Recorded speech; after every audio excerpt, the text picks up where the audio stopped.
Gardens club आणि कोल्हापूर महापालिकेच्या वतीनं 55व्या पुष्प प्रदर्शनाला आजपासून महावीर उद्यानात सुरुवात झाली। महापालिकेचे उपायुक्त परितोष कंकाळ यांच्यासह मान्यवरांच्या उपस्थितीत प्रदर्शनाला प्रारंभ झाला। कापडी पिशवीसह कॅलेंडर प्रकाशन आणि उद्यान स्पर्धेचा बक्षीस वितरण सोहळा असे विविध उपक्रम आज पार पडले। लोकसहभागातून शहरातील उद्यानांना ऊर्जितावस्था आणणं शक्य आहे।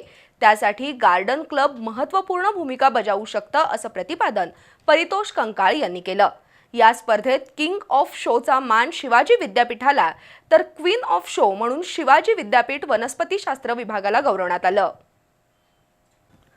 गार्डन्स क्लब आणि कोल्हापूर महापालिका यांच्या संयुक्त विद्यमानं महावीर उद्यानात 55व्या पुष्प प्रदर्शनाचा शुभारंभ आज झाला।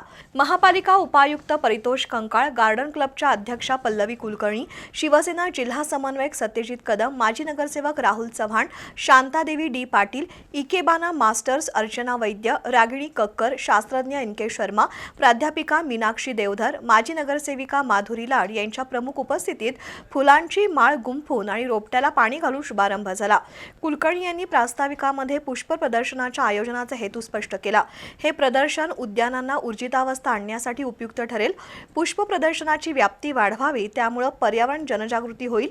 प्लास्टिकचा वापर हा रस्ते बांधण्यासाठी कसा करता येईल याचं प्रात्यक्षिक देखील या प्रदर्शनामध्ये आहे।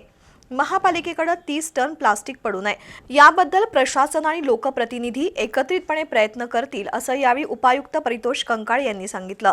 दरम्यान गार्डन्स क्लबची वार्षिक पत्रिका, रोजेट आणि कॅलेंडरचं प्रकाशन मान्यवरांच्या हस्ते करण्यात आलं। तसंच भाजी विक्रेत्यांना 6000 कापडी पिशव्यांचं वाटप करण्यात आलं। उद्यान स्पर्धेतील विजेत्या शिवाजी विद्यापीठाला पारितोषिक देण्यात आलं।